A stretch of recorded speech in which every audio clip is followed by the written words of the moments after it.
Hello everyone, welcome to English vantage. मैं आप सबका अपने चैनल इंग्लिश वेंटेज पर स्वागत करता हूं। मैं इस चैनल पर इंग्लिश पढ़ाऊंगा। इसकी लिंक के बारे में बाद में बात करेंगे। एक्चुअली ये जो मैं इंग्लिश पढ़ाऊंगा वो एसएससी, बैंक, एनडीए, सीडीएस और कोई भी वनडे एग्जाम जिसमें भी इंग्लिश पूछी जाती है उसके बारे में बात करेगा। जो मेरा पर्पज रहेगा वो रहेगा comprehensive videos for every chapter. हर एक चैप्टर के लिए ऐसी कॉम्प्रिहेंसिव वीडियो बनाई जाए जिससे कि इस वीडियो को देखने के बाद एटलीस्ट कंपटीशन में जब हम बैठ रहे हैं तो वो कोई डाउट ना रहे। मैं अपनी तरफ से पूरी कोशिश करूंगा जितनी भी वीडियो में डाल पाऊंगा। मेरा तो जो अभी सोचना ये है कि मैं पूरा ही कोर्स कराऊंगा, तो उसके लिए मैंने लिखा है कंप्लीट फ्री कोर्स। पूरा कोर्स कराऊंगा मैं। चैनल का जो पर्पज है खुलने का वो सिर्फ इतना है कि to deliver maximum knowledge with limited time and efforts. कम से कम समय में अपने पूरे एफर्ट डाल के कैसे मैक्सिमम चीज़ें प्राप्त पाई जा सकती हैं, क्योंकि जब एक स्टूडेंट तैयारी करता है तो उसके पास टाइम बहुत ही लिमिटेड होता है। उसके बहुत सारे रीजन होते हैं, अलग अलग लोगों के अलग अलग रीजन है, लेकिन कम समय में ज़्यादा चीज़ निकालना ही कोई कला कहलाती है।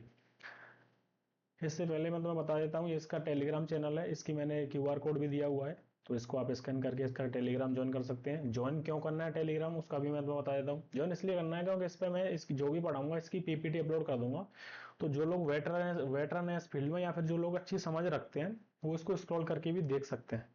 या फिर पढ़ने के बाद जब आप चाहते हैं कि यार इसका मैं प्रिंट आउट ले लूँ, तो उसके लिए मैं आपको टेलीग्राम पे इसका पीपीटी होगा उसको डाल दूंगा। ये इसका यूट्यूब लिंक है और इसका मेल दिया हुआ है। जिसको भी कोई शिकायत, कोई कुछ बताना चाहता है या फिर कोई भी कुछ बात करना चाहता है तो मेल कर सकता है। ये दिया हुआ है।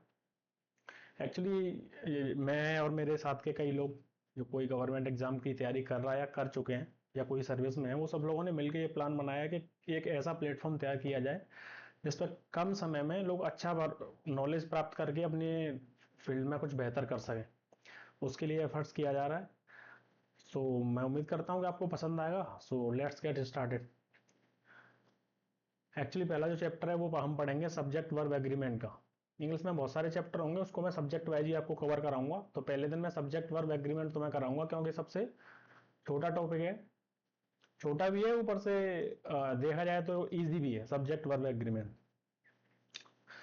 तो सब्जेक्ट वर्ब एग्रीमेंट सबको पता ही होगा, जैसा लिखा हुआ है वैसा इसका मतलब है। सब्जेक्ट और वर्ब के बीच में जो सहमति है उसको सब्जेक्ट वर्ब एग्रीमेंट कहते हैं। लेकिन इसमें थोड़ा कई बार लोगों को दिक्कत हो जाती है, तो उसके लिए मैंने इसको एक्सप्लेन किया है सब्जेक्ट वर्ब एग्रीमेंट। लेकिन मैंने ग्रीन में नीचे लिखा है कि agreement of the verb with the subject. ये सब मैं क्यों बोल रहा हूँ उसके लिए पहले नीचे एग्जांपल देख लेते हैं। The students is are playing football in the ground. एक ये एग्जांपल दिया हुआ है, इसमें बीच में स्लेस मान लीजिए आप ऐसे, तब भी कोई दिक्कत नहीं है। स्लेस मान लीजिए तब भी कोई दिक्कत नहीं है। तो एक स्टूडेंट ये कहेगा सर अगर इसमें एरर है पार्ट्स में तो क्यों ना, मान लो ये तो सेक्शन एक ही है, एक तो कह रहा है कि सर इसको प्लूरल मान लो, आर आएगा। दूसरा कहेगा नहीं सर आप ऐसा कीजिए, इसको एस को हटा दीजिए, एज आ जाएगा, कोई दिक्कत नहीं है। दोनों ही स्टूडेंट्स अपनी जगह सही कह रहे हैं। अगर सिंगुलर है तो सिंगुलर फॉर्म आएगी, प्लूरल है तो प्लूरल फॉर्म आएगी। लेकिन बात यह है कि आएगी कौन सी, असली बात यह है कि आएगी कौन सी। तो उसके लिए तुम्हें देखना पड़ेगा। मैंने इसलिए इसको हाईलाइट करके लिखा है कि agreement of the verb with the subject. Agreement of the verb, verb की सहमति हमें सब्जेक्ट से दिखानी है, ना कि सब्जेक्ट की सहमति वर्ब से। समझ रहे हो मैं क्या कह रहा हूं। तो हमें इसको नहीं देखना है। हमें ये पता है कि सब्जेक्ट जो भी दिया हुआ है उसका नंबर जो है कभी चेंज नहीं किया जा सकता। हमें सिर्फ हमारे पास अधिकार है इसको चेंज करने का। एग्रीमेंट ऑफ द वर्ब, अब ये समझ में आ रहा होगा हम इसको नहीं छेड़ सकते, इसलिए हमें इस पे आर लगाना पड़ेगा। नीचे वाले सेंटेंस में भी देख लेते हैं। आइदर रवि और his friends as slash are blamed for the incident. इसमें भी सेम चीज हो सकती है। ये लिखा हुआ है, एक कहेगा सर इसको हटा दीजिए, सेंटेंस सही हो जाएगा क्योंकि एज आ रहा है। इन दोनों में से कोई भी एक की बात कर रहा हूं मैं। दूसरा कहेगा नहीं सर ऐसा कीजिए, इसको ऐसे ही रहने दीजिए, आर आ रहा है तो इसमें आर रहने दीजिए, क्या फर्क पड़ता है, जैसे लिखा है वैसे ही रहने दो। दोनों ही स्टूडेंट सही है, लेकिन सवाल ये नहीं है। सवाल ये है कि हम इसको चेंज कर ही नहीं सकते, हमें ये ऐसे ही रखना पड़ेगा। और अगर हमें ये ऐसा रखना है तो हमें इसके साथ आर का प्रयोग करना पड़ेगा। बात इतनी सी है, सिंपल है, सबको पता होगा, लेकिन फिर भी मैंने तुम्हें एक्सप्लेन किया। ये चीजें तुम्हें काम आएंगी इनडायरेक्ट में, और जब भी तुम इंग्लिश में नई नई जगह पे पी क्यू आर एस बहुत सारी चीजें होती हैं, उस समय जब करते हो तो वहां पे ये चीजें काम आएंगी। So let's move further. Actually बहुत ही बेसिक चीजें बता दे रहा हूँ। जब हम नाउन में ऐसे एस लगाते हैं तो प्लूरल फॉर्म बनती है। नाउन के नंबर की बात करता है। किसकी, नाउन के नंबर की। नाउन का जो नंबर होता है उसकी बात कर रहा है, नाउन के नंबर की। तो बॉयज में अगर ऐसे एस लगाओगे तो बॉयज हो जाएगा, टॉय में लगाओगे तो टॉयज हो जाएगा, जो इसका प्लूरल फॉर्म है, इतनी सी बात है ना। लेकिन अगर आप वर्ब में ऐसे एस लगाओगे तो वो सिंगुलर हो जाएगी। मैं तुम्हें ये दिखा इसलिए रहा हूँ क्योंकि हम वर्ब सब्जेक्ट वर्ब एग्रीमेंट पढ़ रहे हैं, तो हमें वर्ब में ऐसे ये सेकंड फॉर्म कंटिन्यूअस फॉर्म अलग अलग तरीके से देखनी पड़ेगी। तो उसके लिए हमें पता होना चाहिए कि जब वर्ब का प्लूरल बनाया जाता है तो वर्ब जिस फॉर्म में दी हुई है वही उसका प्लूरल है, लेकिन इसमें ऐसे एस लगाते हैं तो सिंगुलर बन जाती है। सिंग का सिंग्स हो जाएगा, प्ले का प्ले हो जाएगा, simple.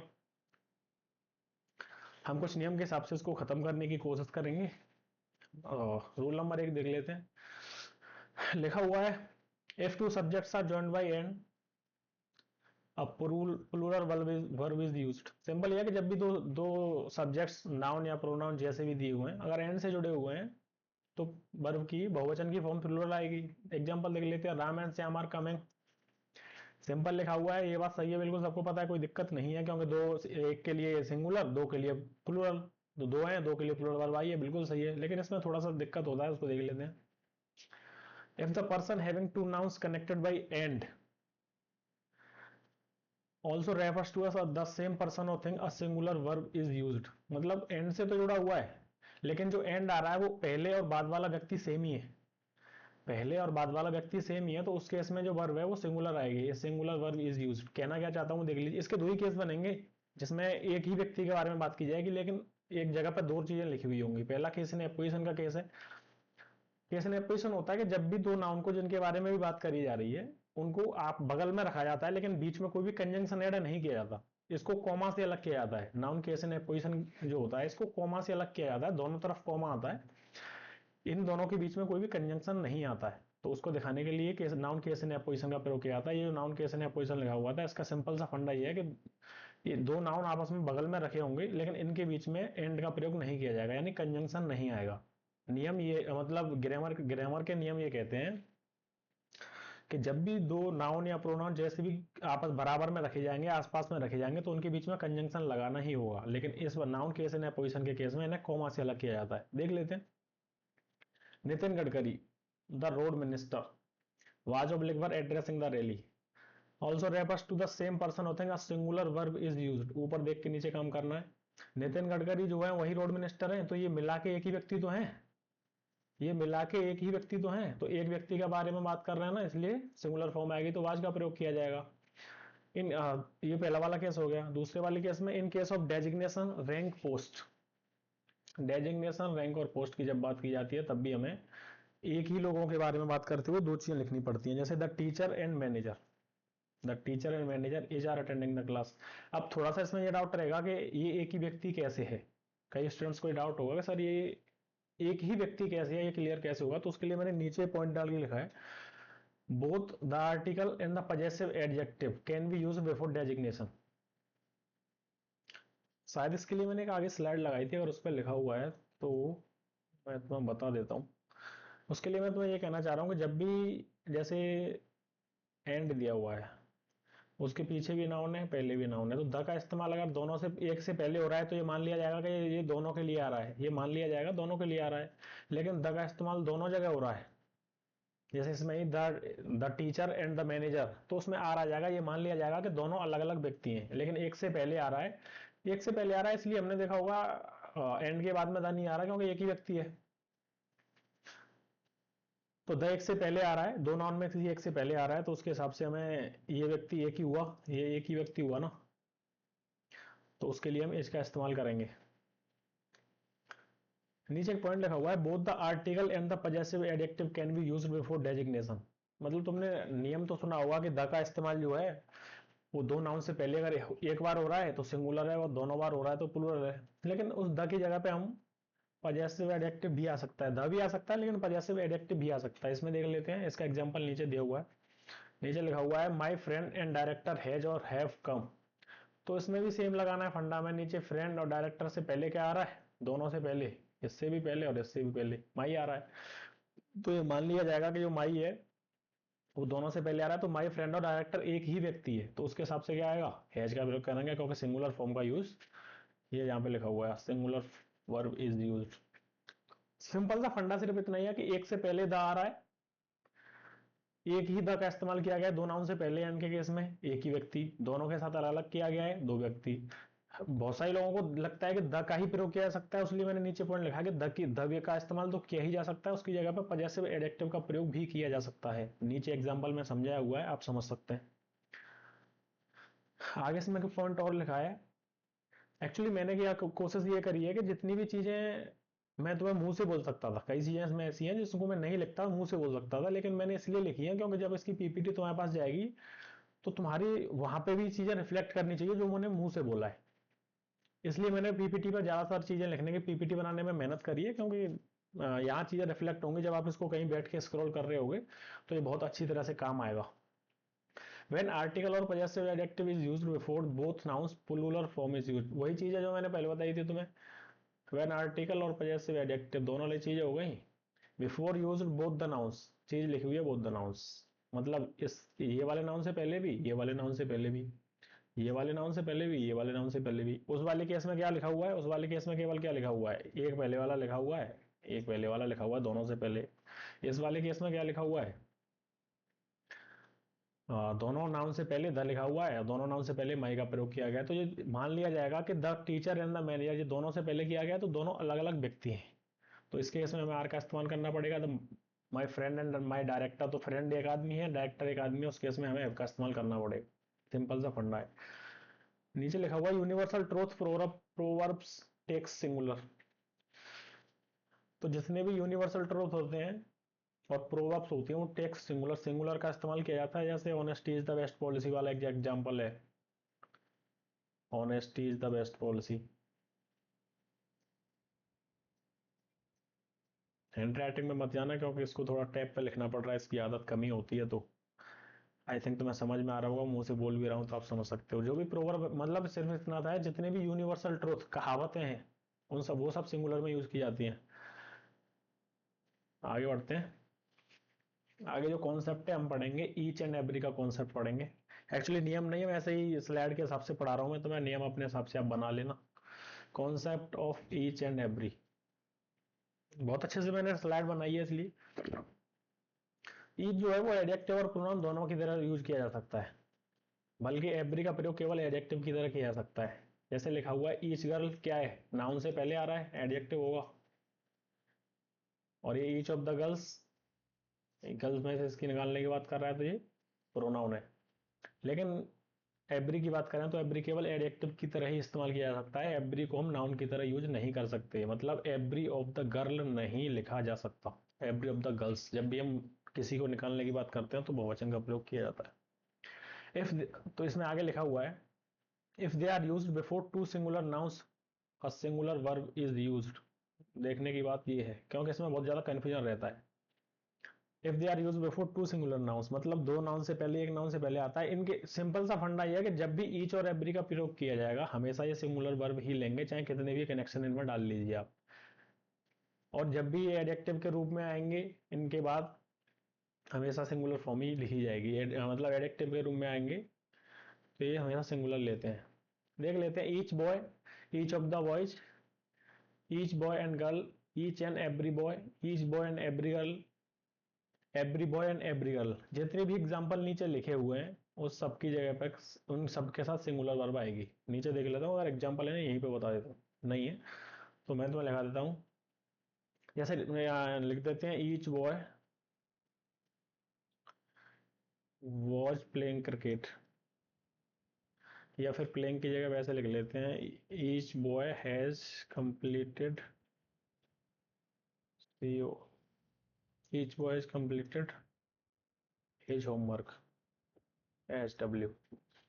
Each boy has completed his homework लिखा हुआ है तो इसमें जो ईच बॉय उसके साथ सिंगुलर वर्ब का यूज किया जाता है। इस जब सारी चीजें लिख लीजिए, each of the boys has completed his homework तब भी सही है, each boy and girl has completed ये तब भी सही है, each and every boy has completed his homework तब भी सही है, ईच एंड एवरी बॉय। छह के छह अगर यूज करे जाएंगे इस जगह पर, छह के छह सेंटेंस को आप रख लीजिए, उसके साथ हमेशा हैज यानी सिंगुलर फॉर्म ही आएगी। मतलब ईच और एवरी का सिंपल सा फंडा है कि जब भी इनके साथ कोई भी नाउन आएगा एडजेक्टिव के रूप में आएंगे तो अपने बाद हमेशा सिंगुलर लेंगे। अगर ये एडजेक्टिव की तरह आ रहे हैं ईच और एवरी तो अपने बाद हमेशा सिंगुलर लेंगे, ठीक है ना। और जो वर्ब आएगी वो हमेशा सिंगुलर रहेगी। Next, when each is used after the subject. Each का प्रयोग एक्चुअली हम सब्जेक्ट के बाद भी कर सकते हैं। जैसे वी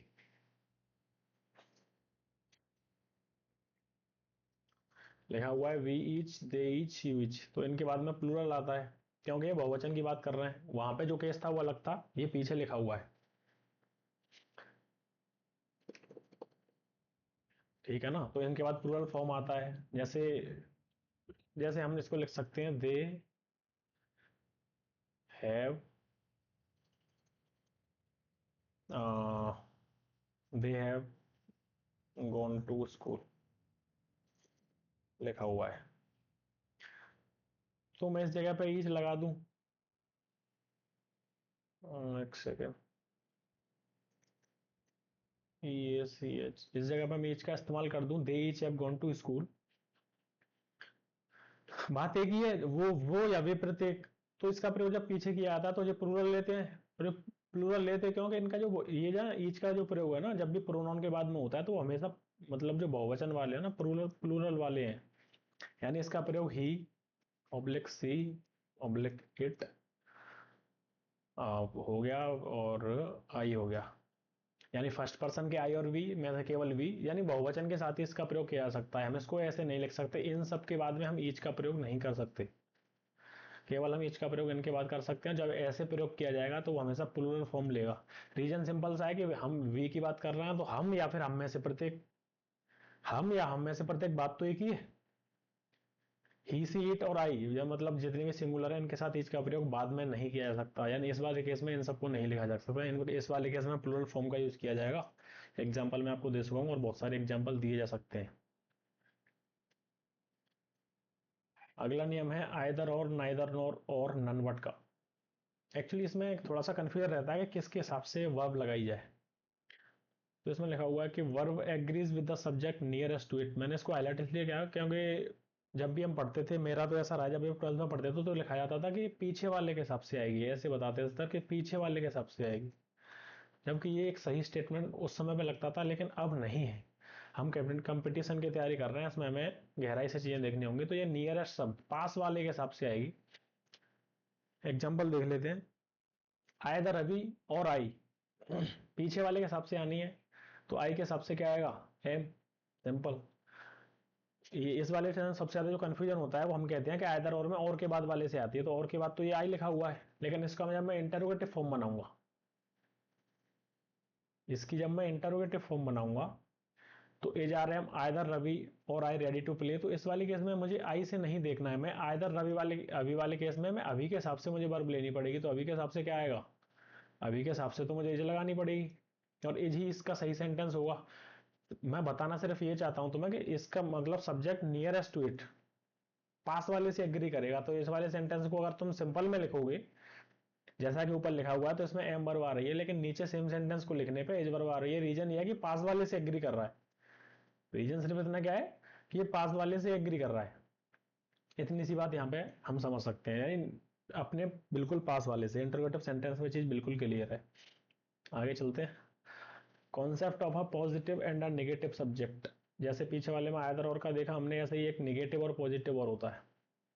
तो इसको देख लेते हैं। The verb always agrees with the positive subject not only but also और एनी हाउ नेगेटिव। यानी जितनी भी कॉन्सेप्ट ऑफ पॉजिटिव, यानी दो वर्ड से मिलके बनने वाले या दो तरीके से बनने वाले जितने भी कंजंक्शन होते हैं जो भी यूज किए जाते हैं, जैसे नॉट ओनली बट ऑल्सो है, तो इसमें जो वर्ब एग्री करता है वो हमेशा पॉजिटिव वाली साइड से करता है।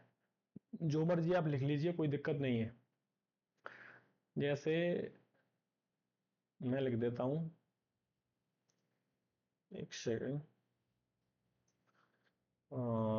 Ravi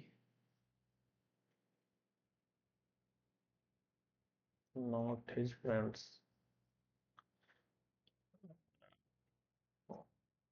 Ravi not his friends as oblique our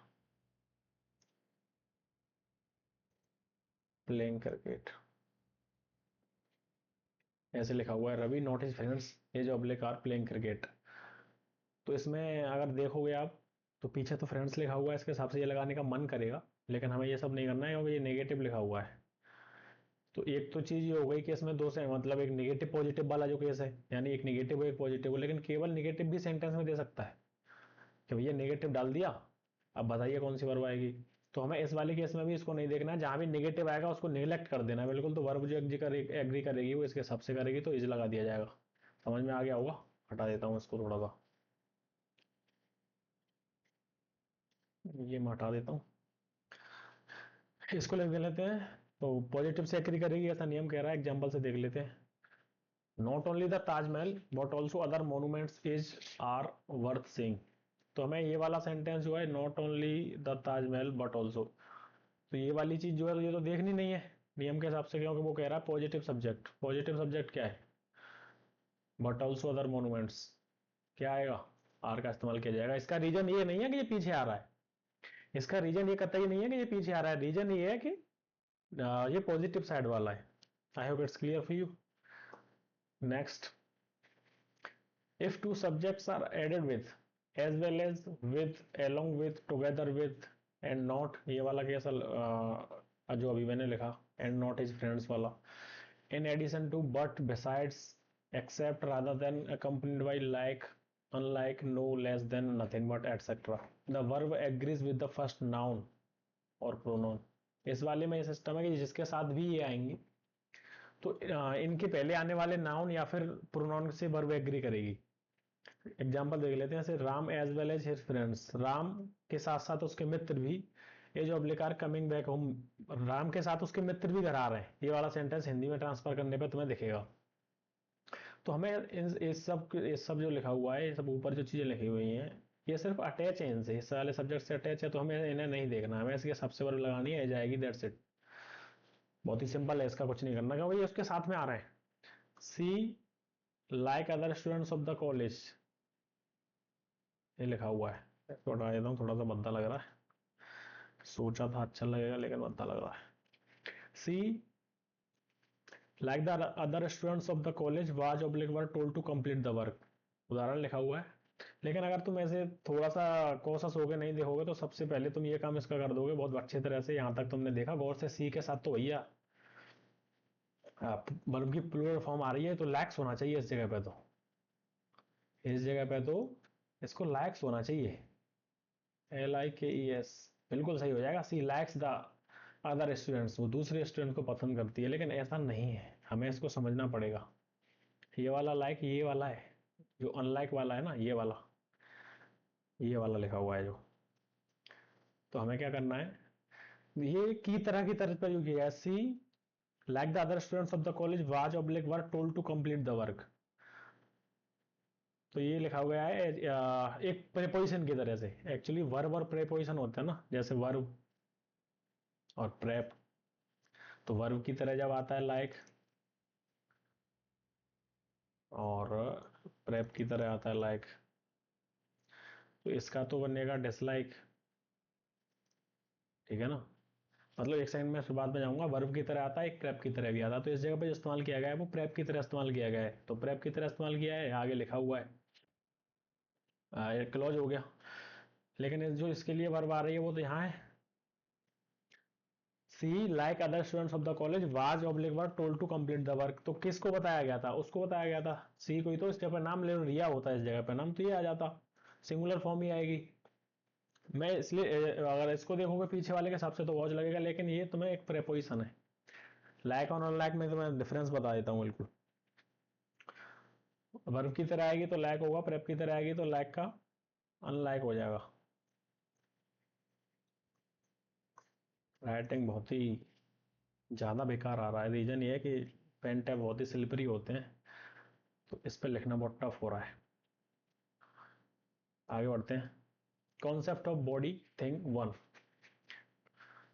body के रूप में एनीबॉडी, समबडी, नोबडी आ सकता है। थिंग के रूप में एनीथिंग, समथिंग, नथिंग, एवरीथिंग आ सकता है। और वन के रूप में एनीवन, समवन और नन और एवरीवन आ सकता है। एक्चुअली सब प्रोनाउंस हैं, प्रोनाउन के डिफरेंट पार्ट्स हैं, तो ये आ सकता है। तो इन सब के बाद क्या आएगा, अ सिंगुलर वर्ब इज यूज्ड, या फिर आइदर, नाइदर और मैनी भी आ सकता है। इनके अलावा आइदर, नाइदर और मैनी भी आ सकता है।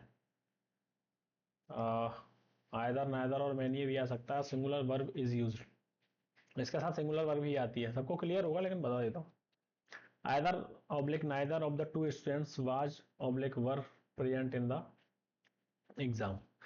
तो चाहे तो आइदर हो या नाइदर हो, या तो एक या कोई भी नहीं, ये मान लो ना, या आइदर का मतलब या तो एक, या नाइदर का मतलब कोई भी नहीं।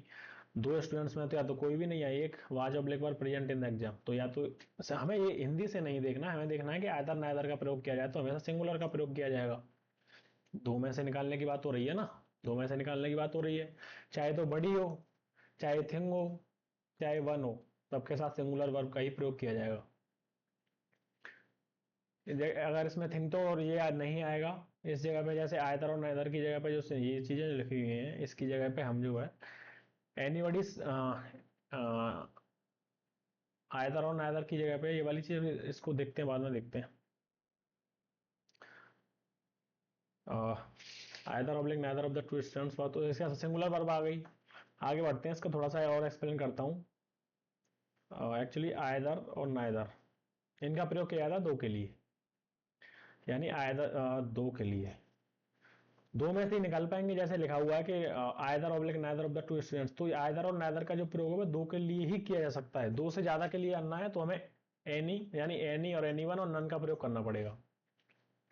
जैसे इस जगह पे लिखा होता either of the five students, तो इसमें इसमें ये वाली एरर नहीं होती, ये वाले से either of the two, either of the two students, see आगे सेम चीज लिखी हुई है, तो हमें टू की जगह पे तो आयदर आ गया, लेकिन अगर फाइव होगा तो उस जगह पे क्या आएगा, एनी और एनी वन में से कुछ भी आएगा। ऐसे ही अगर नेगेटिव है तो नाइदर की जगह पे नन आएगा, दो के लिए नाइदर, दो से अधिक के लिए नन, और दो के लिए आयदर, दो से अधिक के लिए एनी और एनी वन।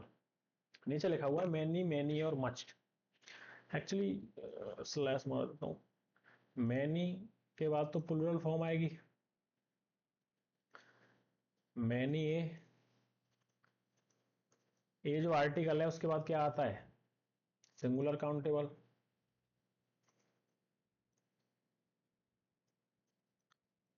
भाई ए के बाद तो सिंगुलर काउंटेबल नाउन आता है ना, तो मैनी के बाद तो वर्ब जो नाउन आता है वो भी प्लूरल है, तो नाउन प्लूरल है तो वर्ब भी प्लूरल होगी, अगर नाउन प्लूरल है तो वर्ब भी प्लूरल होगी ना। ऐसे ही मैनी ए के बाद क्या है, ए के बाद तो सिंगुलर काउंटेबल नाउन आता है, तो मैनी के बाद आने वाली जो नाउन है वो भी सिंगुलर होगी, और उसके बाद जो वर्ब होगी वो भी वर्ब होगी, वो भी सिंगुलर होगी। ऐसे ही मच लिखा हुआ है, पास में लिखा हुआ है, मच का यहाँ कोई लेना देना नहीं है, बस कंफ्यूजन के लिए डाल दिया कि ये सारी चीजें भी यूज किया जाती है, तो मच जो है उसका इन सबसे कोई लेना देना नहीं है। उसके बाद तो अनकाउंटेबल नाउन आता है, उसके बाद तो अनकाउंटेबल नाउन का प्रयोग किया जाता है, और ये हमेशा सिंगुलर लेते हैं, अनकाउंटेबल तो लेते ही सिंगुलर है।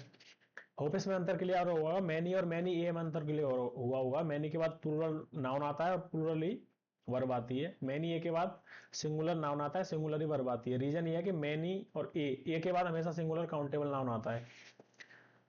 आई होप इट्स क्लियर, थोड़ा सा बड़ा रूल है, देखने में लगेगा बड़ी, थिंग और वन, बहुत सारी चीजें इसके अंदर लिखी हुई हैं, ये आए या फिर आयदर नाइदर मैनी आए, सबके साथ एग्जाम्पल नीचे एक ही लिखा हुआ है, एग्जाम्पल आप और भी देख सकते हैं, सिंगुलर वर्ब का प्रयोग किया जाता है।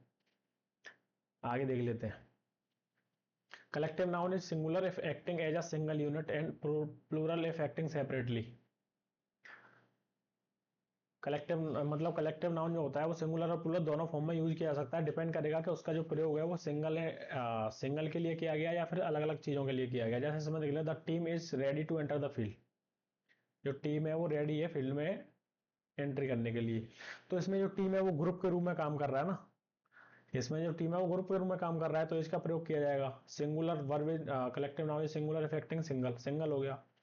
प्लूरल है लेकिन acting separately, the team has oblique have taken their positions in the field, तो टीम ने जब पोजीशन ली होगी अपनी, तो टीम की जो पोजीशन है वो तो 11 डिफरेंट, जो भी टीम होगी, अगर क्रिकेट की टीम है तो 11 डिफरेंट पोजीशन पे गई होगी, मतलब जो भी गेम है उसके सबसे उसने पोजीशन लगी, तो जो अभी जो टीम है वो अलग अलग पोजीशन ले चुकी है, तो उसकी जो कलेक्टिव नाउन का जो नेचर है वो प्लूरल फॉर्म में हो जाएगा। तो इस पीछे वाली चीज को देख के हमें यहाँ पे हैव का प्रयोग करना पड़ेगा, क्योंकि कलेक्टिव नाउन है और सेपरेटली यूज किया गया उसको। आई hope it's clear for you. Doubting है लेकिन इसको ध्यान में रखना पड़ेगा तुमको। अब ये आता है कि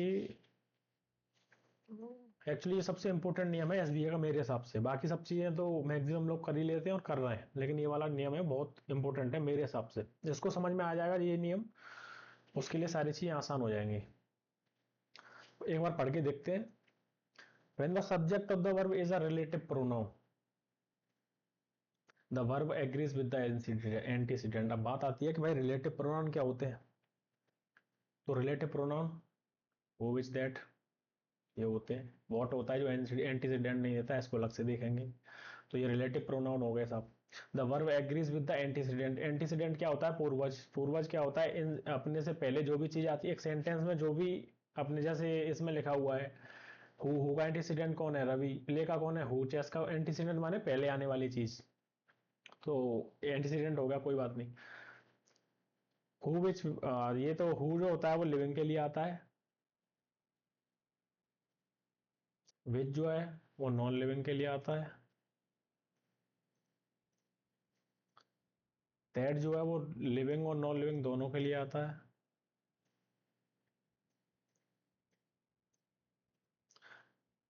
वोट का केस बिल्कुल अलग है, उसको अलग से देखेंगे, क्योंकि वोट अपने बाद एंटी अपने से पहले एंटीसीडेंट लेता ही नहीं है। एक्चुअली वोट एंटीसीडेंट नहीं लेता है। इसका अलग से फंडा ये है कि ये एंटीसीडेंट लेता ही नहीं है,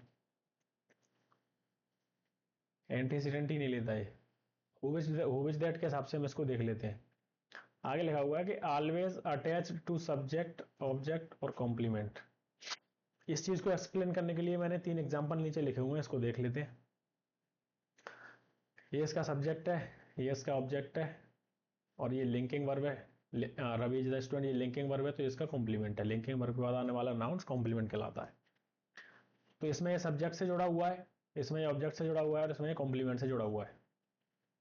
और इसे नियम भी सेम कह रहा है कि always attach to subject object और कॉम्प्लीमेंट। तो जो रिलेटिव प्रोनाउन होते हैं ये रिलेटिव क्लॉज भी बनाते हैं। तो जो रिलेटिव क्लॉज होता है वो हमेशा सब्जेक्ट ऑब्जेक्ट और कॉम्प्लीमेंट से अटैच होता है। जो भी रिलेटिव क्लॉज होता है वो सब्जेक्ट ऑब्जेक्ट और कॉम्प्लीमेंट लिख लेते हैं। तो या तो यहाँ लिखा होगा, या यहाँ लिखा होगा, या यहाँ लिखा होगा। ये चीज ऐसे ही लिखी गई है, सब्जेक्ट ऑब्जेक्ट कॉम्प्लीमेंट। तो यहाँ सब्जेक्ट से जुड़ा हुआ है Ravi who play chess lives in Agra.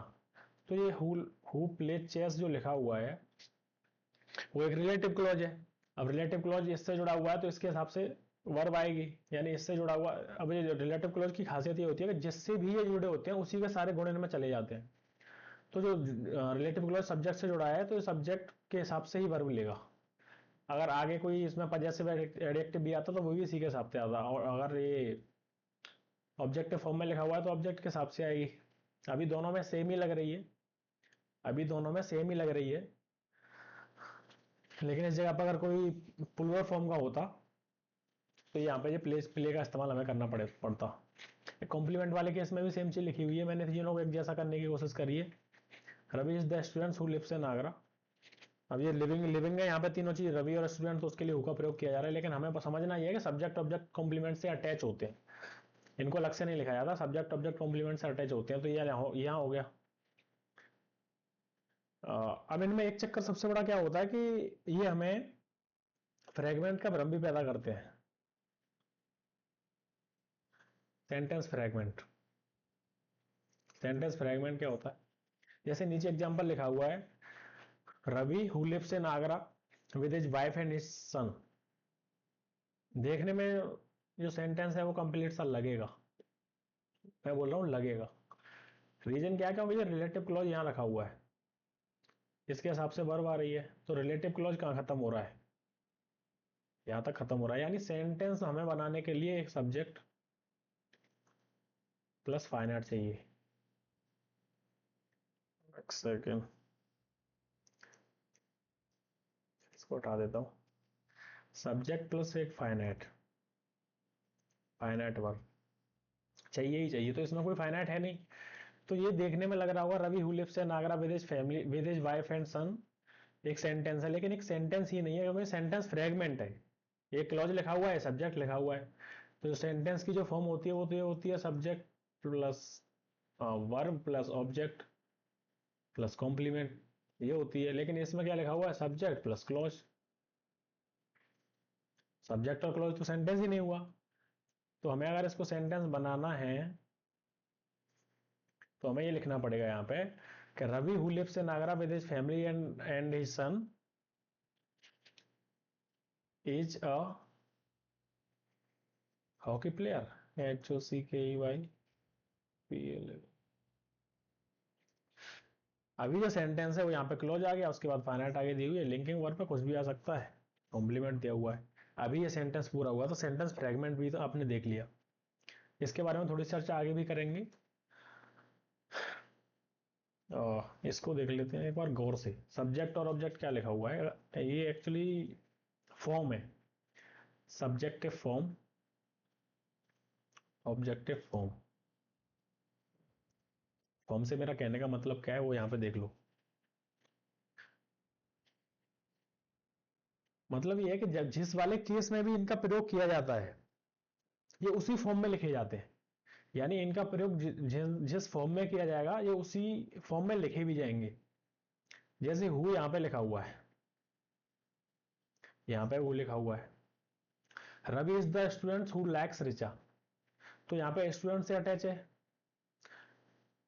लेकिन सब्जेक्टिव केस में लिखा जा रहा है, लैक्स का सब्जेक्ट भी है, इसमें टॉक्स टू का सब्जेक्ट कौन है, हु, लैक्स का सब्जेक्ट कौन है, हु, अटैच किससे, स्टूडेंट से, तो वर्ब तो इसके हिसाब से लेगा दोनों केस में, लेकिन अटैच किससे है, यानी वर्ब का सब्जेक्ट है, और वर्ब का सब्जेक्ट है तो सब्जेक्टिव केस में लिखा हुआ है। सेम चीज नीचे लिखी हुई है, उसको देखते हैं, Ravi is the students whom Richa likes, तो इसमें क्या है कि वर्ब का जो सब्जेक्ट है वो पहले दिया हुआ है, सब्जेक्ट क्या है, रिचा, लाइक्स, तो ये क्या है, एक ट्रांजिटिव वर्ब है, एक ट्रांजिटिव है, तो इसका जो ऑब्जेक्ट है वो यहाँ पे लिखा होगा कहीं, तो यहाँ ना होके ऑब्जेक्ट यहाँ ना होके उसने यहाँ बिठा दिया, मतलब ये इनका ये भी रहता है कि जो चीज मिसिंग होगी, एक रिलेटिव क्लोज में जो चीज मिसिंग होगी ये उसी फॉर्म में यूज किए जाएंगे। इस वाले केस में क्या मिसिंग है, इस वर्ब का सब्जेक्ट नहीं है तो सब्जेक्टिव फॉर्म में लिखा हुआ है, और इस वाले केस में क्या है, लाइक्स और टॉक्स टू का सब्जेक्ट तो रिचा दोनों ही केस में है, लेकिन इस केस में दोनों केस में इसका ऑब्जेक्ट मिसिंग है, ऑब्जेक्ट मिसिंग है तो ऑब्जेक्ट पहले लिखा हुआ है, हु सब्जेक्टिव फॉर्म है, होम इसकी ऑब्जेक्टिव फॉर्म है, ये इसका सब्जेक्टिव फॉर्म है, बात सिर्फ इतनी सी है, और इसका जो हुज है वो इसकी पजेसिव फॉर्म है।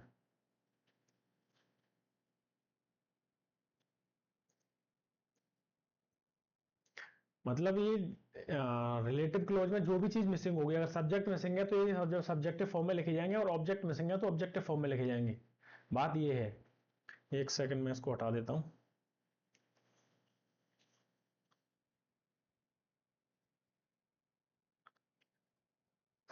एक बार दोबारा इसको देख लेते हैं, the teacher, the teacher complement है, लिंकिंग वर्ब का प्रयोग पहले किया गया है तो कॉम्प्लीमेंट है, कॉम्प्लीमेंट से इसको अटैच किया जा सकता है, ये हमने नियम में पढ़ा है कि सब्जेक्ट ऑब्जेक्ट कॉम्प्लीमेंट से अटैच होते हैं, दोनों को अटैच किया जा सकता है, बिल्कुल किया जा सकता है, अटैच कर रहे हैं, लेकिन अटैच करने से पहले हमें देखना है कि जो रिलेटिव क्लॉज बनना है ये रिलेटिव क्लॉज ही तो है, ये रिलेटिव क्लॉज ही तो है, तो रिलेटिव क्लॉज में मिसिंग क्या है और क्या दिया हुआ है, तो हु लैक्स रिचा, इस वाले क्लॉज में लैक्स का सब्जेक्ट मिसिंग है, क्योंकि लैक्स के बाद आ रहा है, टॉक्स टू के बाद आ रहा है, तो इसके ऑब्जेक्ट हुआ, सब्जेक्ट मिसिंग है तो इसको सब्जेक्टिव फॉर्म में लिखा हुआ है। सेम सेंटेंस मैंने नीचे लिखा हुआ है, उसमें ये रिलेटिव क्लॉज है, ये भी रिलेटिव क्लॉज है, तो रिचा का क्या दिया हुआ है, वर्ब लिया रिचा ने, ये भी वर्ब दिया, लेकिन एक ट्रांजिटिव वर्ब है तो इनका ऑब्जेक्ट मिसिंग है, तो ऑब्जेक्ट मिसिंग है इसलिए इसको ऑब्जेक्टिव फॉर्म में लिखा हुआ है। आई hope it's clear for you. बहुत ही गौर से हमने इस चीज को देखा, तो ये मेरे हिसाब से क्लियर होनी चाहिए। Next rule is when the adjective indicates the whole class a plural verb is used. Actually ये नेम देखा होगा तुमने, मतलब एडजेक्टिव को जब इस्तेमाल किया जाता है एक क्लास की तरह, पूरा एक क्लास की को जब ये दिखाता है, the rich, the poor, the young, the English, the French, तो एक्चुअली मैं जब पढ़ता था या मैं अभी भी, तो मैं इसको एक दूसरे तरीके से देखता हूँ, जैसे ये लिखा हुआ है द रिच, और इस जगह पर सारी चीजें लिखी हुई हैं, तो मैं तो इसको ऐसे, ये कोई नियम नहीं है लेकिन मैं इसको ऐसे देखता था कि इसके पीछे पीपल लिखा हुआ है, the rich people, the poor people, the young people, the, इस वाले केस में तो नहीं आएगा, ये एक्चुअली ये तो देश के नाम से लिखा हुआ है तो ये नागरिकों की बात कर रहा है, ये नागरिकों की बात कर रहा है क्योंकि देश के नाम से पहले द का इस्तेमाल किया गया है, तो इसके नागरिकों की बात कर रहा है। लेकिन मैं इस वाले केस की कर रहा हूँ कि जब भी एडजेक्टिव आता था मुझे ऐसा लगता था कि द के बाद, रिच के बाद पीपल लिखा हुआ, ऐसा मुझे लगता था। जरूरी नहीं है ये चीज तुमको भी लगे, लेकिन आप देख सकते हो काम करता है तरीका। The rich hate oblique hates the poor, पीछे भी द पुअर लिखा हुआ है, दोनों क्लास की बात कर गई है, अमीर लोग और गरीब लोगों की बात करेगी। प्लूरल वर्ब इज यूज्ड क्योंकि क्लास की बात कर रहा है, तो इसमें हेड का प्रयोग किया जाएगा। ये बहुत ही मतलब ये नियम जो होते हैं बहुत ही ऐसे होते हैं कि इनके साथ थ्योरेटिकल रूल है, इनमें कुछ कहा नहीं जा सकता। द प्लस एडजेक्टिव आएगा, वैसे नॉर्मल एडजेक्टिव आएगा तो उससे कोई कुछ फर्क पड़ेगा नहीं। जैसे लिखा हुआ है the rich rich boy,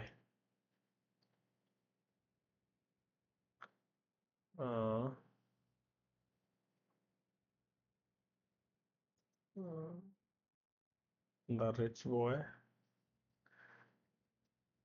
BUYS, buys, SCOOTY, scooty. The rich boy buys scooty, ये जो लड़का रिच बॉय है स्कूटी खरीदता है। ये वाला सेंटेंस लिखा हुआ है, मैं बताना चाह रहा हूँ कि इस वाले केस में जब रिच के बाद ये एडजेक्टिव में लिखा हुआ है तो यहाँ पे इसका कोई यूज नहीं है, नाउन के हिसाब से आएगी सारी चीजें। लेकिन जब इसको हटा दे, केवल द रिच इसे ऐसे इस्तेमाल किया जाता है, तो ये प्लूरल फॉर्म लेते हैं। थ्योरेटिकल रूल है, सबको समझ में आ गया होगा। आगे लिखा हुआ है repetition of singular noun before and after a preposition, ये बहुत ही थ्योरेटिकल रूल है, इसमें भी ज्यादा कुछ कहा नहीं जा सकता। जैसे लिखा हुआ है man after man, both singular, तो इसके साथ सिंगुलर वर्ब का इस्तेमाल किया जाएगा। लेकिन इसमें बड़ी चीज ये है कि हमेशा सिंगुलर फॉर्म में ही आएंगे। इसको हम ऐसे वाले मैन के रूप में नहीं लिख सकते, मैन आफ्टर मैन, ये नहीं लिखा जा सकता, केवल सिंगुलर फॉर्म में ही लिखा जाएगा। बोथ सिंगुलर हाईलाइट करके लिखा हुआ है कि इसको बोथ सिंगुलर, दोनों का प्रयोग सिंगुलर के रूप में ही किया जाएगा। आगे नियम लिख दिया हुआ है, ये समझ सबको समझ में आ गया होगा आई थिंक। सिंपल है, रिपीटेशन ऑफ सिंगुलर नाउन, यहाँ पे भी सिंगुलर लिखा हुआ है, प्रेपोजिशन बीच में आ रहा है, यहाँ पे भी सिंगुलर लिखा हुआ है, सिंगुलर ही वर्ब लेगा, दोनों सिंगुलर सिंगुलर ही वर्ब लेगा। थ्योरेटिकल रूल है, कुछ कहा नहीं जा सकता।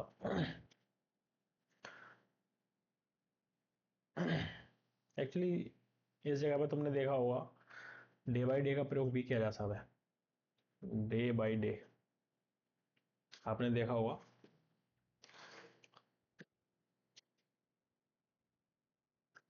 आपने देखा होगा इसके रूप में डे बाई डे का प्रयोग जो किया जाता है वो इसी सेंस में है। भाई क्या है, प्रेपोजिशन, ये क्या है, ये भी है, ये भी है, नाउन आगे दिया हुआ है, दिन के रूप में लिखा हुआ है ये। खैर आगे बढ़ते हैं। A number of, a lot of, plenty of, most of, some of, many of, ये जो चीजें लिखी हुई हैं बहुत ही आसान चीजें लिखी हुई हैं, क्योंकि इन सबको खुद से कोई लेना देना नहीं है, अपने आप में इनका कोई अस्तित्व नहीं है। इनका सिंपल सा रूल ये है कि इनके बाद में अगर काउंटेबल नाउन आएगा तो प्लूरल फॉर्म लेगा, अनकाउंटेबल आएगा तो सिंगुलर लेगा। अब ये काउंटेबल आने पर प्लूरल ले क्यों रहा है, क्योंकि ये बहुत सारे लोगों में से कुछ को निकालने की बात करेगा, यानी बहुत सारी चीज में से कुछ को निकालेगा, इसलिए प्लूरल का प्रयोग किया जाएगा। एग्जाम्पल देख लेते हैं। Most of the boys has oblique have completed the task, most of the boys, most of इसमें लिखा है, मोस्ट ऑफ तो ये खुद में तो एक टर्म हो गया, एक्चुअली एडजेक्टिव का काम ऐसा लगता है, एडजेक्टिव है। द बॉयज के हिसाब से हमें वर्ब डालनी पड़ेगी, हैव का इस्तेमाल किया जाएगा। मोस्ट ऑफ द शुगर, मतलब मोस्ट ऑफ द शुगर आ रही है तो जो आगे जो भी वर्ब आएगी, अगर है जा रहा है तो है जाएगी, वो जा रहा है तो वो जाएगी, जो भी होगा सिंगुलर वर्ब आएगी, क्योंकि ये क्या है, अनकाउंटेबल नाउन है। तो इनका सिंपल फंडा यही है कि इनके आने वाले, इनका कोई अस्तित्व नहीं है, इनके हिसाब से जो नाउन आती है वो आगे आने वाले काउंटेबल और अनकाउंटेबल के हिसाब से इनके साथ में वर्ब का प्रयोग किया जाता है। एक्चुअली ये नंबर ऑफ जो लिखा हुआ है, ये नंबर ऑफ जो लिखा हुआ है इसका मतलब होता है मैनी, ए नंबर ऑफ का मतलब भी मैनी होता है, ए नंबर ऑफ पीपल का मतलब मैनी पीपल है, यानी ए नंबर ऑफ का मतलब मैनी होता है। आगे लिखा भी हुआ है, ये जो चीज लिखी हुई है ए नंबर ऑफ, इसका मतलब ही, एक सेकेंड, MANY, इसका मतलब है मैनी। एक्चुअली इसमें अभी अब टर्म है कि ए नंबर ऑफ और द नंबर ऑफ, दो चीजें हैं इसमें, तो इसका मतलब तो मैनी हो गया। लेकिन द नंबर ऑफ, क्योंकि ये द नंबर ऑफ आ रहा है तो उसको नीचे एग्जांपल से देखते हैं। A number of students have been arrested for cheating in exam, इसकी जगह मैनी लिख सकते हैं प्लूरल। अगर इसको ऐसे देखोगे तो क्या है, प्लूरल है ना, प्लूरल वर्ब आएगी। Have been arrested for cheating in the exam, ऐसे ही नीचे लिखा हुआ है the number of students who have been arrested for cheating in the exam are increasing day by day. ये जो टर्म हमने इस्तेमाल अभी किया था प्रेप आफ्टर और उसके बीच में लिखा हुआ है, इसको देख लेता। नंबर ऑफ स्टूडेंट्स, यहाँ पर रिलेटिव क्लॉज जुड़ा हुआ है, जो मैंने अभी तुम्हें बताया था, ये प्रेप का ऑब्जेक्ट है, इससे जुड़ा हुआ है, प्रेप के ऑब्जेक्ट से जुड़ा हुआ है। Have been arrested for cheating in the exams, यहाँ तक ये रिलेटिव क्लॉज ही है पूरा जो अभी हमने देखा। वर्ब किसके हिसाब से आएगी, इसके हिसाब से आएगी। स्टूडेंट्स के हिसाब से क्या आएगा, हैव। रिलेटिव क्लॉज सॉल्व हुआ। अभी हमारा सेंटेंस सही नहीं हुआ है क्योंकि आगे भी एक करेक्शन इसमें दिया हुआ है। The number of students who has been arrested for cheating in the exams are increasing day by day. तो ये प्रेप का ऑब्जेक्ट है, ये प्रेप का ऑब्जेक्ट है और ये मैनी है, यानी इसमें जो है द नंबर है, इसमें जो टर्म है वो द नंबर है। ये लिखे ऐसे रहा है वो अलग चीज है, ये लिख इस फॉर्म में रहा है लेकिन ये फॉर्म इसकी होती नहीं है, ये जो है ये प्रेपोजिशन है। और ए नंबर ऑफ में ये पूरा मैनी, ये एक टर्म है, तो इसमें द नंबर है, ये प्रेप का ऑब्जेक्ट है। इस वाले में ए नंबर ऑफ का मतलब मैनी है, इसमें द नंबर है, किसी भी कोई संख्या की बात कर रहा है, किसी में से कुछ निकालने की बात कर रहा है, किसी में से कुछ निकालने की बात कर रहा है। तो जो द नंबर के बाद जो ऑफ आ रहा है ये प्रेप का ऑब्जेक्ट है, लेकिन इसमें ए नंबर ऑफ पूरा टर्म है, इसी हिसाब से मैनी और ये प्लूरल फॉर्म आती है। इसमें the number of students who has been arrested for cheating in exam are increasing day by day. तो इस वाले केस में द नंबर के हिसाब से हमें सिंगुलर का प्रयोग करना पड़ेगा। मतलब ये मैनी है इसलिए आ रहा है, ये टर्म यहाँ तक खत्म होता है, द नंबर जो है वो केवल यहाँ तक है, ये आगे प्रेप दिया हुआ है और किसी में से संख्या निकालने की बात कर रहा है, तो एक नंबर की बात कर रहा है पार्टिकुलर, इसलिए हमें सिंगुलर का प्रयोग करना पड़ेगा। इसको थोड़ा सा बाद में देखते हैं। अ ग्रेट मैनी, हमारे पास और भी दो मैनी थे, एक मैनी था, एक मैनी ए था। एक्चुअली ग्रेट मैनी का मतलब ही होता है मैनी मैनी, इसका मतलब होता है मैनी मैनी। मैनी मैनी मतलब बहुत बहुत। आप देखा होगा किसी के भी, किसी को भी फेस करते हैं तो बोलते हैं मैनी मैनी कॉन्ग्रेचुलेशंस, मतलब बधाई देते हैं, बर्थडे सेलिब्रेट करते हैं तो मैनी मैनी कॉन्ग्रेचुलेट करते हैं उसको, बहुत बहुत बधाई हो। तो मैनी मैनी के केस में हमें अ ग्रेट मैनी का प्रयोग, मतलब ये और चीज दोनों एक ही है, ये हम नॉर्मल इस्तेमाल करते हैं लेकिन इंग्लिश ग्रामर के हिसाब से ग्रेट मैनी का प्रयोग किया जाता है। मैनी क्या है, मैनी के बाद प्लूरल नाउन और प्लूरल वर्ब, बात खत्म। मैनी क्या है, singular noun, singular verb reason, singular countable noun का प्रयोग किया जाता है मैनी के बाद। ये ग्रेट मैनी से थोड़ा सा अलग है, इसका मतलब मैनी मैनी बहुत बहुत से। एग्जाम्पल देख लेते हैं। एग्जाम्पल लिखा हुआ है there has oblique have been a great many books written about religion. Actually इस वाले सेंटेंस में आपको मैं थोड़ा सा और कुछ मुझे ध्यान आ रहा है तो मैं बताना चाहता हूँ। ये देखने में लगेगा कि देयर के हिसाब से कुछ आना चाहिए, लेकिन इसमें थोड़ी सी गहराई में जाते हैं। Has been a great many books, ये लिखा हुआ है, ठीक है ना। एक्चुअली आपने एक नाम सुना होगा इन्वर्जन, डाल देता हूँ इसको सही से लिख देता हूँ। इन्वर्जन ये क्या होता है, ये होता है कि जब भी ये जो एडवर्ब है ना, प्लेस कर प्रकार का टोन है, प्लेस, एडवर्ब ऑफ प्लेस, इसके आगे लिख देता हूँ, एक सेकेंड, यानी adverb of place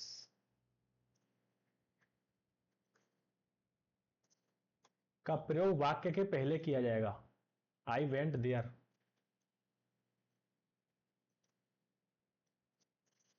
I went where there, where लगाने से वाई वेन वेयर आओ, चार ही तो इंटरोगेटिव एडवर्ब होते हैं, वाई वेन वेयर और हाउ, चार ही तो होते हैं।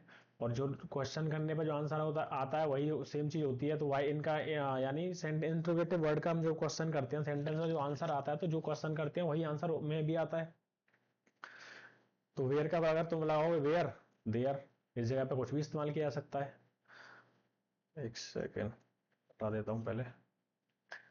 तो आई वेंट देयर लिखा हुआ है, मैं वहां गया, तो ये बाद में लिखा हुआ है, कोई इश्यू नहीं है। लेकिन जब इनको सेंटेंस के स्टार्टिंग में लिखा जाएगा तो ये अपनी इन्वर्जन फॉर्म लगाएंगे, और इन्वर्जन में क्या होता है, जो सेंटेंस का सब्जेक्ट है वो पीछे लिखा होता है, पीछे लिखा होता है, मैनी के बाद प्लूरल आएगा। तो यहाँ पे हमें देयर के हिसाब से नहीं देखना है, ये पैसिव में लिखा हुआ है, क्योंकि ये जो है ये नॉन लिविंग है, तो इसको करने वाला कोई दूसरा है। रिटन की बात की जा रही है, किताब लिखने वाला कोई और आदमी है, तो पैसिव में लिखा हुआ है, तो बीन से कंफ्यूज मत होना। इन्वर्जन में क्या है कि आगे अगर एडवर्ब ऑफ प्लेस आ रहा है तो वो इन्वर्जन फॉर्म में जाएगा, तो देयर हैज बीन, तो ये जो हैज और हैव आ रहा है ना, वो इसके हिसाब से आ रहा है, यानी इसके हिसाब से हमें हैज और हैव में करना है। ए ग्रेट मैनी बुक्स, तो सब बता देंगे, बुक्स के हिसाब से प्लूरल ही आएगा, सबको पता है। लेकिन यहाँ पे जो पॉइंट है समझने वाला वो ये है कि एडवर्ब ऑफ प्लेस जब भी सेंटेंस की स्टार्टिंग में आएगा तो अपने साथ इन्वर्जन लेगा, और इन्वर्जन की फॉर्म आपको पता चल गई, सब्जेक्ट से पहले हेल्पिंग वर्ब का प्रयोग किया जाना, और ये इस वाली फॉर्म में आएगा। इसकी इन्वर्जन की एक्चुअली फॉर्म होती है, मैं इन्वर्जन कराऊंगा तो उसे डीपली स्टडी करेंगे हम लोग, देखेंगे सही से। यहाँ पे मुझे दिखा इसलिए मैंने बता दिया कि रेड मैनी का मतलब मैनी मैनी होता है, ये दो एग्जांपल मैनी और मैनी के बता दिए मैंने। आगे देख लेते हैं, तो मेजोरिटी ऑफ, मेजोरिटी का मतलब बहुमत, बहुमत होता है हिंदी टर्म में, लेकिन हिंदी नहीं, हम इंग्लिश पढ़ रहे हैं। तो अब मेजोरिटी कह लीजिए या द मेजोरिटी कह लीजिए, मतलब दोनों आर्टिकल का प्रयोग किया जा सकता है, डेफिनेट और इनडेफिनेट। इनका भी सेम ही है, अगर काउंटेबल है तो प्लूरल, अनकाउंटेबल है तो सिंगुलर। यानी ये वाला जो नियम है वो ये उसी से एग्री कर रहा है, a lot of, most of, plenty of, वो वाला जो नियम था। एक सेकंड अगर दिखा पाऊँ तो मैं आपको, तो ये वाला जो नियम है ना, a number of, a lot of, plenty of, most of, some of, many of, ये इसी से एग्री कर रहा है, मेजोरिटी ऑफ वाला। तो द मेजोरिटी ऑफ स्टूडेंट्स, आगे क्या आ रहा है, स्टूडेंट्स आ रहा है, इसके खुद में कोई लेना देना इसको नहीं है, अपने आप से आ रहा है, सेम नियम। सिंगुलर है, the majority of land, land कौन सा है, अनकाउंटेबल है लैंड, हमें ये देखना है कि आ क्या रहा है, किसके लिए जा रहा है, तो अनकाउंटेबल है तो इसके हिसाब से क्या आएगा, एज आएगा, मतलब सिंगुलर आएगा, इसमें एज है और इसमें प्लूरल है क्योंकि स्टूडेंट्स की बात कर रहा है, तो ये आएगा। अब इनके बाद में तो बात आ गई कि इनके साथ में काउंटेबल नाउन दिया, इसका साथ अनकाउंटेबल नाउन दिया। एक्चुअली द मेजोरिटी को अकेले भी इस्तेमाल किया जा सकता है, द मेजोरिटी को अकेले भी इस्तेमाल किया जा सकता है। The majority of family is oblique are going on vacation, family तो कलेक्टिव है मेरे हिसाब से, ये सब छोड़िए, ये केवल इसका प्रयोग अलग से किया जा रहा है, तो ये तो सिंगुलर ही है, नाउन दिया हुआ है, उससे पहले आर्टिकल दिया हुआ है, तो सिंगुलर है, तो इसमें क्या आएगा, the majority of family is going on vacation, majority की बात करी जा रही है। नियम समझ में आ गया होगा, अगर पीछे काउंटेबल है तो प्लूरल लेगा, और अनकाउंटेबल है तो सिंगुलर लेगा। केवल मेजोरिटी का प्रयोग अगर किया जा रहा है, द मेजोरिटी का प्रयोग किया जा रहा है, तो उस वाले केस में सिंगुलर आएगा। आई होप इट्स क्लियर। एक्चुअली ये सब थ्योरी वाले रूल आ रहे हैं, देखना जरूरी है, लेकिन इससे एरर जरूर आते हैं एग्जाम में। Percentage of is singular, whereas percent of follows above rule, यानी परसेंटेज और परसेंट में डिफरेंस देखना है, परसेंट और परसेंटेज में अंतर देखना है, बहुत ज्यादा अंतर दिखाई नहीं देगा लेकिन देख लेते हैं। फॉलोज एबव रूल लिखा हुआ है, एबव रूल का मतलब क्या है, एबव रूल का मतलब ये है, काउंटेबल, अनकाउंटेबल, प्लूरल, सिंगुलर। हाँ, तो परसेंटेज ऑफ तो सिंगुलर है, इसमें तो कोई डाउट है नहीं। The percentage of people who voted in the election was 20%। The people who voted, the relative clause जुड़ा हुआ है, इससे हमें कोई लेना देना, ये इसके लिए आ रहा है, इसी के हिसाब से वर्ब आ रही है, बात खत्म। Let's move further. The percentage of people who voted in the election was 20%, तो परसेंटेज के हिसाब से क्या आ रहा है, वाज, इस जगह पे अगर वर्ब होता, क्योंकि पीपल आ रहा है तो हमें वर्ब का इस्तेमाल नहीं कर पाते, परसेंटेज के हिसाब से वाज का इस्तेमाल ही करते। आई होप इट्स क्लियर, ये हटा देता हूँ।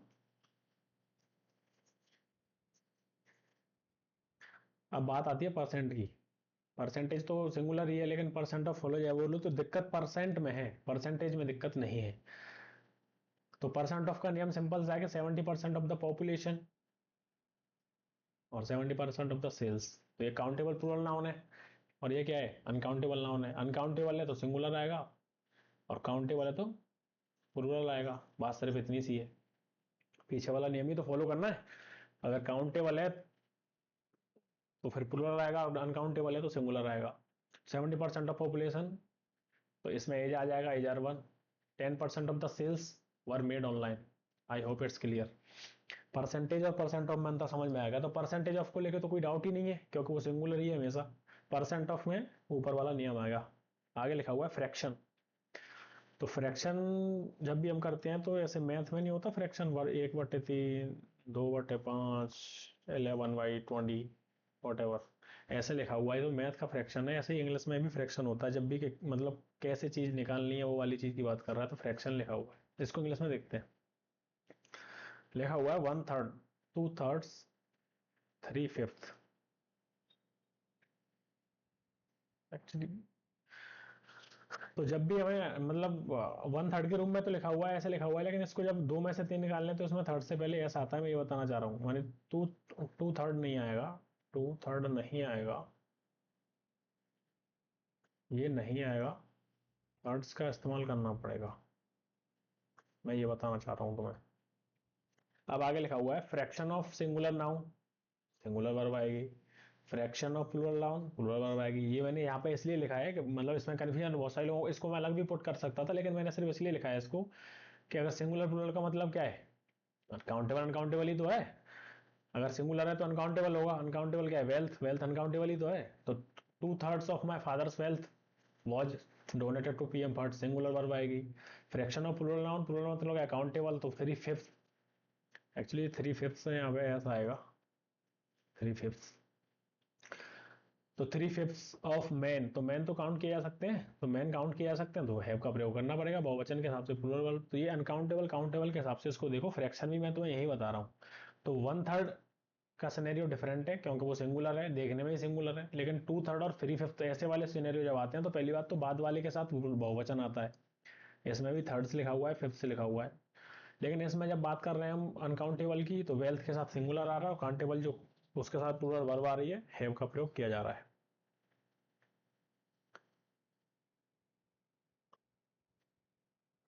तो more than one, actually more than one वाला केस देख लेते हैं, ये थोड़ा सा इंपॉर्टेंट है। सिंगुलर नाउन, सिंगुलर वर्ब, मोर, तो इसको देख लेते हैं। More than one plus singular noun singular verb, more than one boy.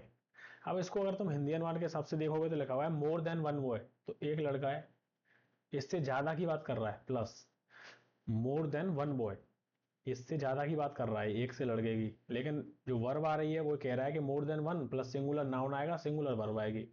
तो मोर देन वन के बाद सिंगुलर नाउन आ गया और सिंगुलर वर्ब आएगी, ये नियम कह रहा है। रीजन ये है कि देन तो कंजंक्शन है और मोर अपने आप में एक एडेक्टिव है, डिग्री वाला, मच मोर वाला। तो ये इनको कोई लेना देना ही नहीं है। इसमें जो मैटर करती है वो केवल ये वाला नाउन मैटर करता है, इसको कोई लेना देना नहीं है। तो मोर देन वन वाले केस में सिंगुलर नाउन आएगा, सिंगुलर वर्ब आएगा। More than one boy, has, ये वाला आएगा, हैज अराइव्ड। और मोर बॉयज देन वन, इस वाले केस में क्या है, एक से अधिक, एक से। और इस वाले केस में जैसे एक से अधिक की बात तो कर रहा है लेकिन यहाँ पे भी सिंगुलर वर्ब आएगी, मोर देन वन बॉयज नहीं है। और यहाँ पे हमेशा प्लूरल लिखा जाएगा, यहाँ पे मोर बॉय नहीं लिखा जा सकता, मोर बॉय देन वन ये नहीं लिखा जा सकता क्योंकि हमेशा बहुवचन में ही आएगा जैसे यहाँ लिखा हुआ है, more boys than one has oblique have arrived, ये वाली चीज।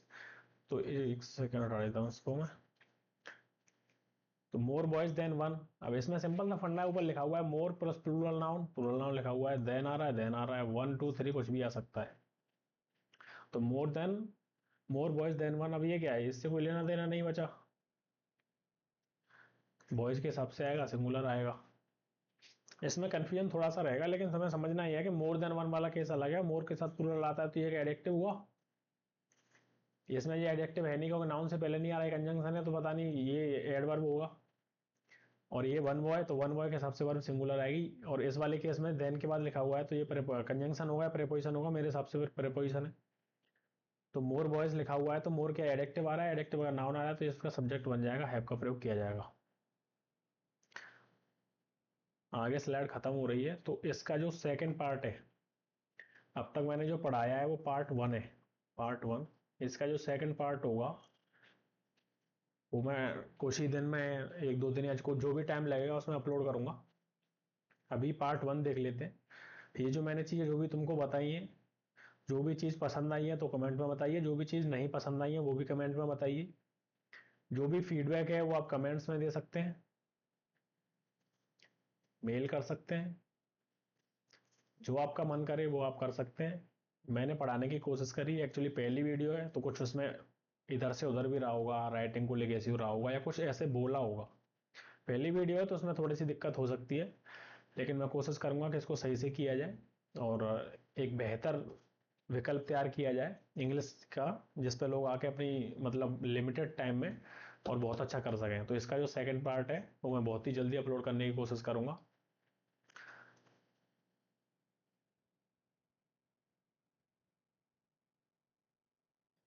अगर आप वीडियो के इस समय तक भी रुके हुए हैं, आप मुझे देख रहे हैं जितने भी समय से हम लोग पढ़ रहे हैं, तो थैंक यू वेरी मच, आपका बहुत बहुत शुक्रिया क्योंकि आपने वीडियो आखिर तक देखा।